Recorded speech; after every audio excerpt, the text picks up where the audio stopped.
Welcome to the Advancement Podcast.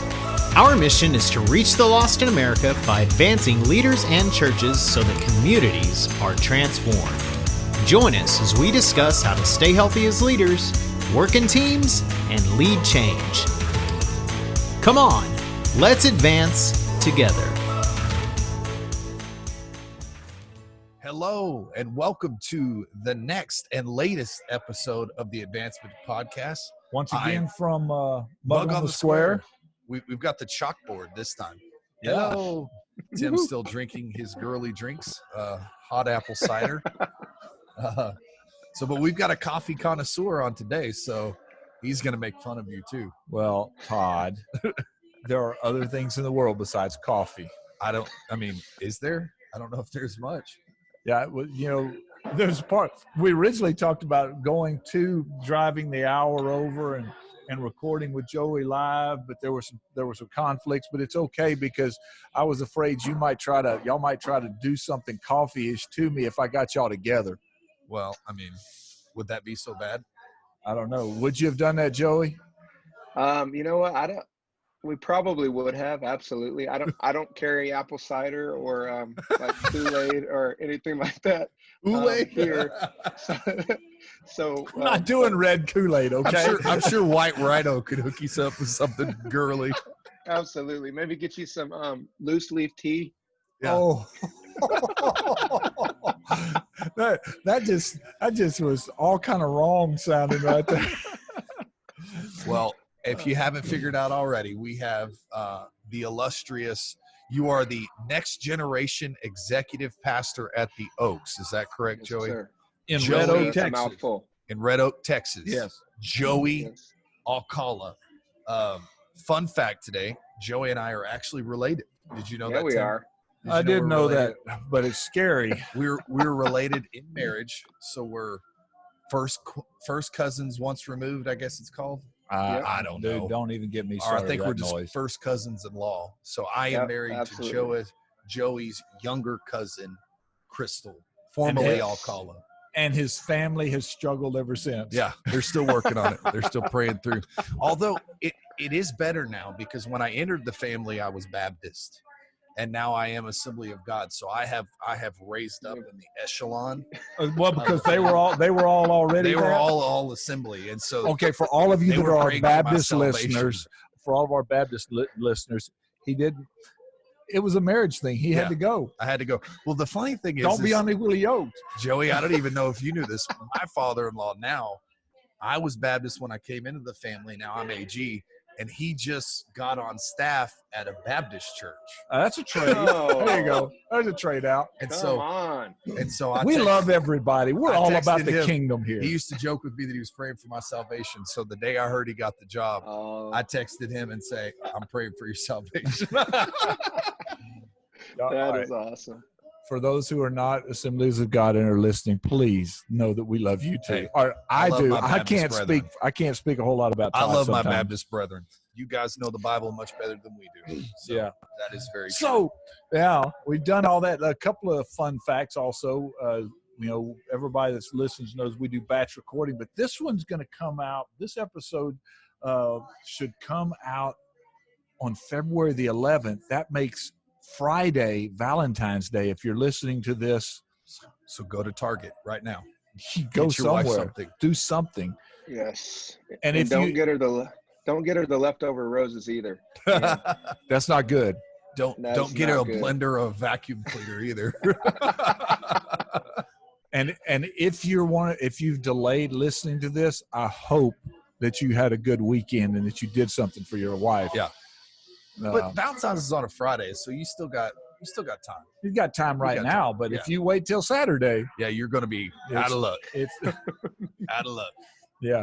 So, but that's actually a great segue for us because we scheduled Joey, knowing he's the next generation pastor there at the Oaks, but in some of our mutual friends, one of the guys that is actually a overseer at the church, he said to me, "I don't know anybody in ministry or around that's a younger minister that does balancing family and ministry as well as Joey does." Oh, wow.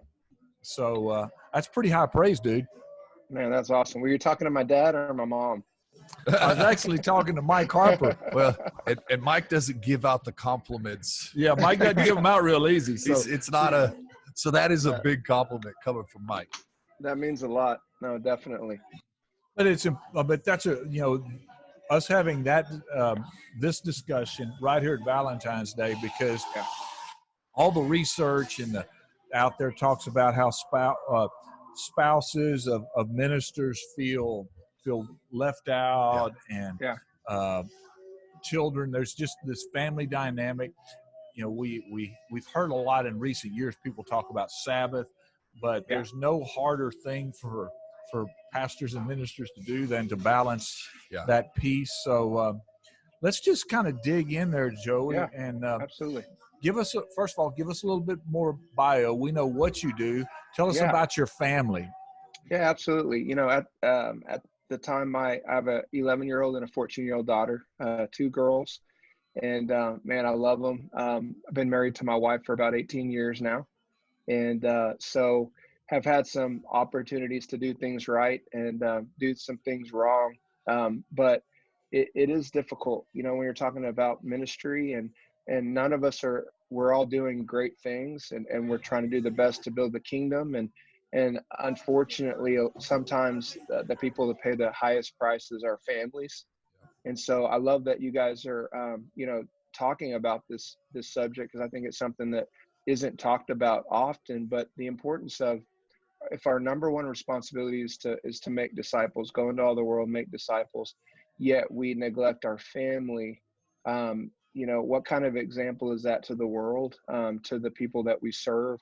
And we know that, but it's just us really having to be intentional about keeping our family first, and I've had some really good examples of that, and I've been blessed with that. My mentors and leaders really have focused on, hey, we're going to do great ministry, but we're going to keep our family number one. If we're healthy and our family's healthy, then we can minister, be a ministry that works out of that health. And so that's something that, that I've seen been an example to me. And so I want to be that example as well. So let's talk about that for a minute. I hate to go there first, but you said it. So everybody out there that's listening, especially a young minister, they're asking themselves, well, what mistakes did he make? Because everyone listens to this podcast. Well, everyone will be eventually. We're working towards that. That's exactly right. But as we, I know we've all made mistakes too. I think of, absolutely. My kids were little. Rachel and I was bivocational, so I worked a 40-hour job, 50 hours most weeks. Absolutely. And then we would spend Saturdays and Sundays often at the church, and our kids, when they were toddlers, were raised in the nursery watching videos and just kind of running the nursery while we worked around the church all day and then came back on Sunday. And, they don't remember that, but I often feel guilty when I remember those moments. Yeah, no, absolutely. I've been there too. And I know this one thing for all of us who have been at that place before. I know that God has grace on that, and he loves us, and he gives us an opportunity. And I believe even in those moments, he's like, hey, I got your kids. Like, you're not the perfect father. I am. And your heart is in the right place, but we can start being really intentional where we're at now moving forward. I think the biggest mistake that I made was it's so easy as a younger minister to work out of a place of wanting to see your ministry grow, or the fruit of your ministry grow. And so we do everything that people from the outside looking in will see this healthy, flourishing ministry. But if you were to go to the core of our ministry, or the core of our soul, or the core of our family, we neglect that over the fruit of our ministry. And I think, chasing opportunity, growing our ministry, we can by default put more emphasis and effort on the outskirts of our fruit growing, and we miss the very soul fruit of our family and even spiritually. You talked about Sabbath earlier. It's so easy for us when we get the applause and the ministry's growing and people are recognizing your ministry to put more water and effort in that than in our family. But here's what I really try to focus on. If I water my soul and my family first, and I let the flow off of that grow my ministry, it's going to be sustainable. It's going to be healthy. It's going to be real. It's going to last. And I think, so the mistake I made early was watering the ministry over really focusing on my core, my family, my spiritual growth. And it wasn't out of a mean heart, guys. Like, none of us are saying, hey, I want to neglect my soul growth for my ministry. But it just kind of, if you don't watch and are intentional about it, it's so easy to get off. All right, in that little in that section right there, you use the word soul four times. That's very interesting to me that you seem to tie soul care, soul growth, soul health, not spiritual health. You know, if we think about the triune being, spirit, soul, body, that there's a soul component to that family relationship. Absolutely.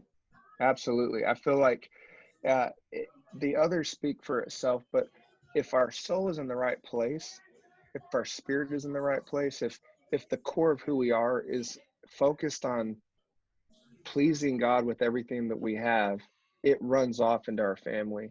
And that's what I want my girls and my wife. I want them to say, Dad is healthy at home. Dad is loving at home. The same way Dad is at home, he is on the stage. And the same way Dad is on the stage, I don't want there to be a disparity or discrepancy. And so that's why I put so much emphasis on the health of your spirit, soul, your mind. It all starts there, and then it has to run off into your ministry and not vice versa. Because we all know leaders who have had great ministries, but because their core wasn't in the right place, their everything was for naught. It came crashing down. And so working on that inner, it'll affect the outer. So how did you got something? Go ahead. I was just going to say, how do you work on your soul? You know, you talked about soul, and what are some things you do to pour into your soul? Because I know with me, and I'm sure with you guys, I've got such a busy schedule. You know, it's easy to neglect spending that time pouring into our soul because we've got so many other things that are vying for our attention. How do you really pour into your soul? Yeah, you know, we have this value here about healthy leaders, and soul care often seems to be the thing that's overlooked when we talk about healthy leaders in the church. No, absolutely. Again, it comes back to being intentional with your schedule and in your time.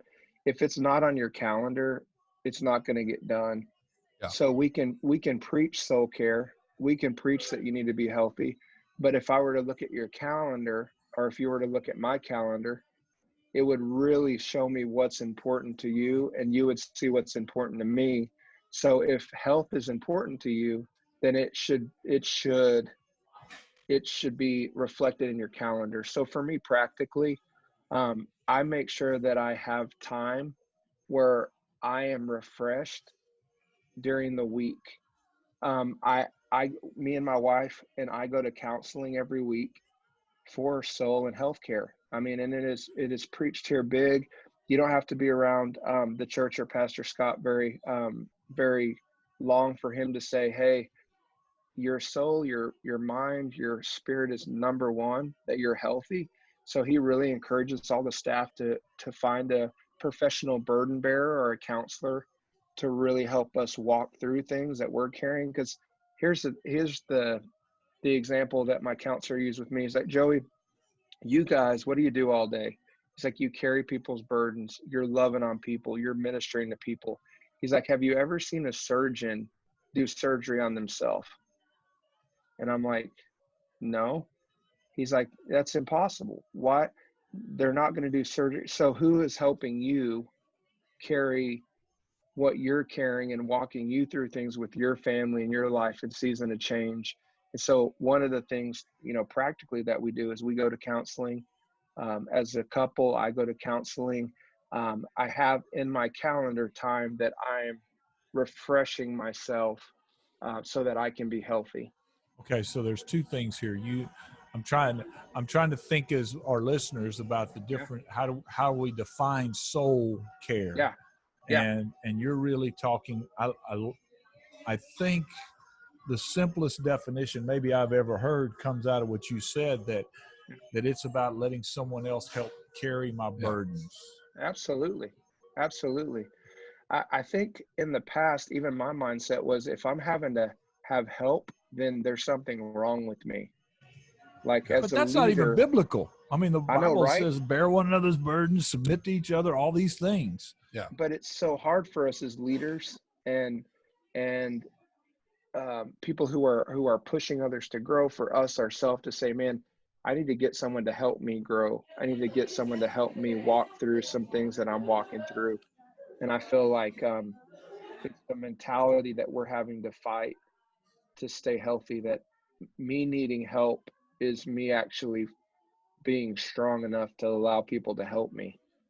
Joey, what are some resources that guys can find for like counselors and stuff? Because I know counselors can be expensive, and I know if you're a Absolutely. part of the North Texas Assembly of God, they offer some counseling, I think, through Absolutely. Peter Pignon. Yeah, but I don't think. I mean, that's just. But even is that an ongoing thing, or that's the question? Yeah.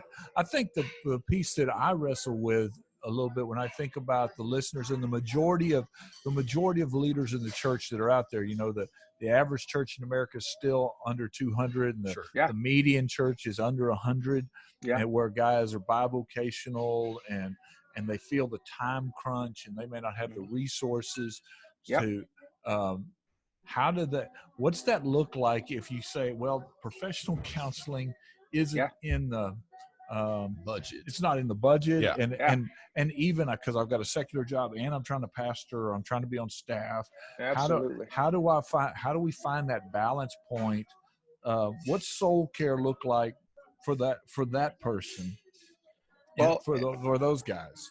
There's a couple things. I would say every time I go to a counselor, it hits my wallet, and I'm like, man, that's a lot. That's a big that's a big responsibility, or it's a big chunk of our income. But I have to go back to, what's the most important thing to me? Is it me going to, watch a couple movies, getting coffee every day, and not I feel like for me, it's that important that I make space for that soul care to happen. Yeah. Now, if you're like, there's no way I can handle it, I would say find men and women of God who are in a season, that have gone through the season that you're already in, and you find a time that you say, I want you to help me. I want you to walk with me. I want you to pray with me. And do you have 30 minutes or an hour a week that I'll buy you coffee, and I just want to talk to you. I want you to pray. There are people in my church that I meet with on a regular basis, because they're where I want to be one day. They're seasons ahead of me. Their kids are already grown. That I want to emulate their spiritual development, their leadership, what they've done. And so I would say, if you're at a place where you're like, I just can't afford that, I believe that God has people around you that if you're aware, he'll show you that you need to connect with them, and make time in your schedule, put it on your calendar that you're going to meet with this guy or this lady that will help you grow. So friends could be, it can be solved through the friendship avenue. Absolutely. Also. I think, Absolutely. But it's still be intentional. Be intentional. Yeah. Be intentional. Now, the next thing that I think about that you've said multiple times, if it's not in your calendar, it's not going to happen. You need to put it in your calendar.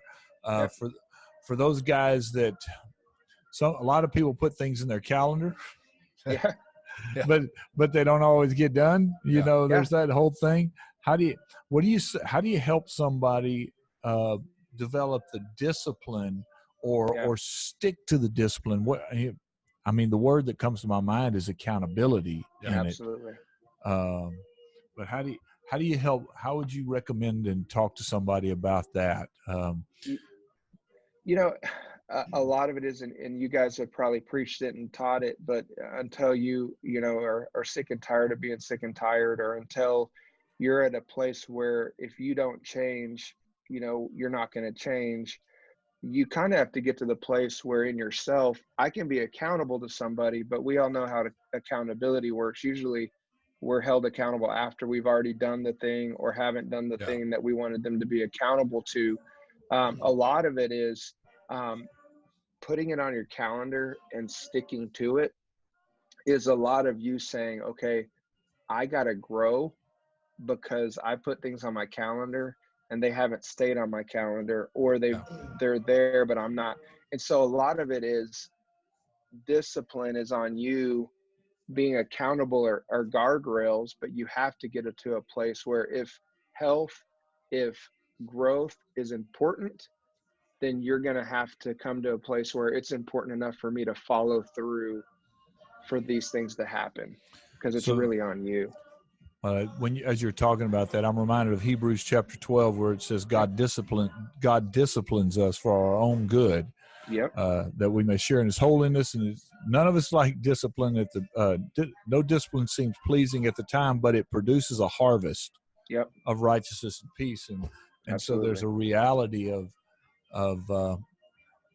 if we don't take care of our soul, you know, there's discipline coming. Yeah, absolutely. Joey, give us some practical things. You know, what do you use for your calendar? You know, what are some soul care things that you do? You know, you mentioned the counselor. Are there some other things you do? You know, what are some practical pieces you use, whether you use a written calendar, a digital calendar? You know, a lot of these guys, I'm sure, are asking and thinking these questions. Yeah, I can tell you that some of the younger guys that are listeners are going to use an electronic calendar. And we have some guys who are in the middle that use both, like me. Well, that's why I'm asking Joey. I want to know what Joey does. I know you're an old man. Joey's not. That's right. Well, and then there are some people that just like paper. Yeah. That's my wife. My wife's younger than me, and she loves paper. Yeah, I like my wife. I like to touch it. Yeah. You know, I think there's several things. You got to find what works for you. I'm sure you guys are like me. It's seasonal. Yeah. Like I'll have a season that a paper calendar works. I'll have a season that right now everything is on iCalendar for me. My work, my family calendar synced. My two daughters have access to both calendars where they can edit or put events on that they have. So it keeps us moving, you know, in the same direction. So I use iCal. I've been using have you seen the self journal? No. But no. It's called the self journal. And basically this gives you a quarterly goals, weekly reviews, daily task and to do. It just really, it's what is going to work for you. Here's what I know. For me, if I get too detailed, you lost me. Like I don't want to detail my life out because I like to go with the flow and just kind of let things happen. But if I do that too much, I won't get anything done. Right. So what works for me is self-help journal, is my iCalendar. For my task, I use a free app called Noseby. And basically that's a project management software that it's free and it's really easy to use. Nozbe. And it's really easy to use. There's a free app called Monday.com. That you can use. Asana is another one, but it's a little bit more expensive.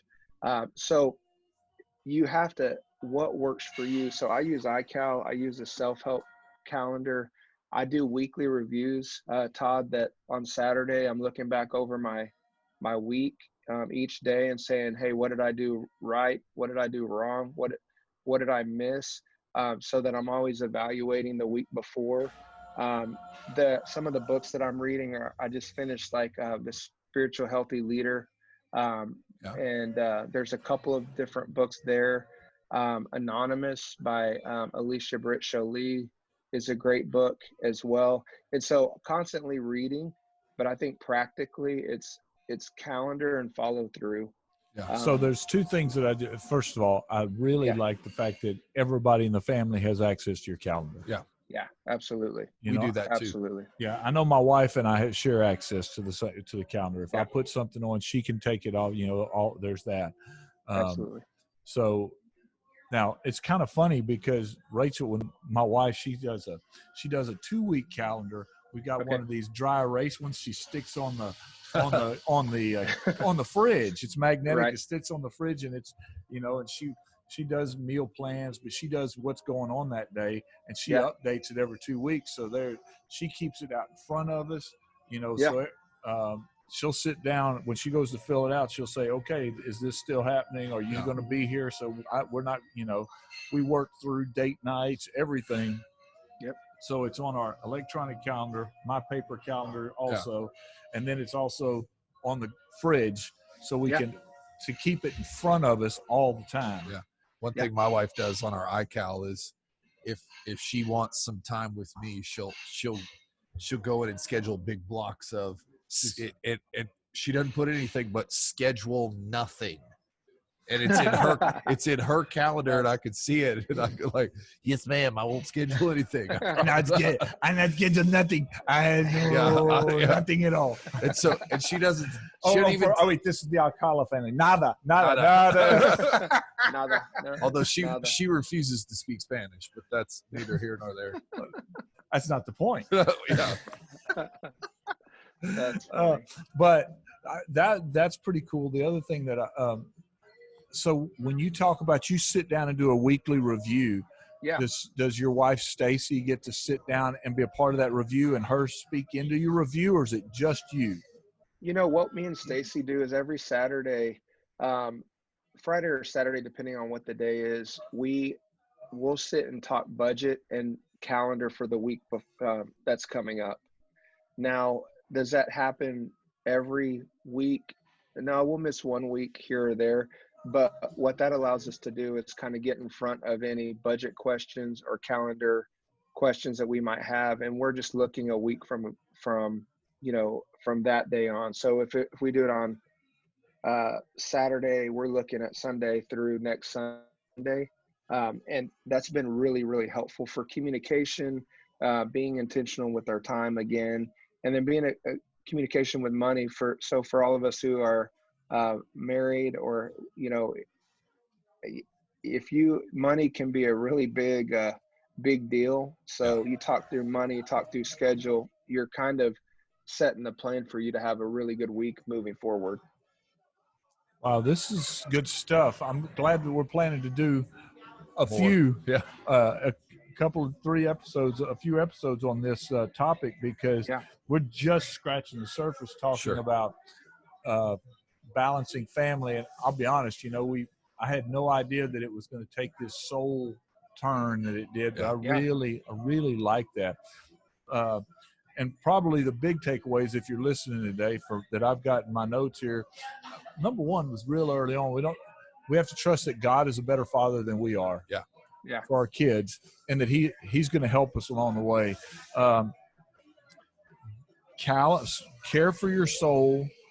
And two big pieces for that is be intentional, be accountable, and I just think this whole thing of intentionality means be open with the calendar, be open with your budget, give the entire family voice into your life. For me, I really like what Joey said about Dad is the same at home as he is on the stage. Because I know for me, Dad tends to be a little bit more grumpy at home than he is on the stage, especially during different seasons. There's so much I want to say right there. There's so much I want to say right there. And then I like what he said about what his counselor said about surgeons don't operate on themselves. Yeah. And we expect that we have the capacity to carry all the burdens that we have to carry, but really we can't. And it just we can for a while, but then it's going to catch up with us. As since I am the old guy in the room on the podcast, I know that traditionally in ministry, that armor, that invincibility, that that was a persona that was expected of people in ministry. Yeah, absolutely. And it caused and it's led us down a road of a lot of hurt. So we're having to redeem, in many ways, we're having to redeem the ministry. Right. Yeah. Today because of that. So, well, thanks, Joey.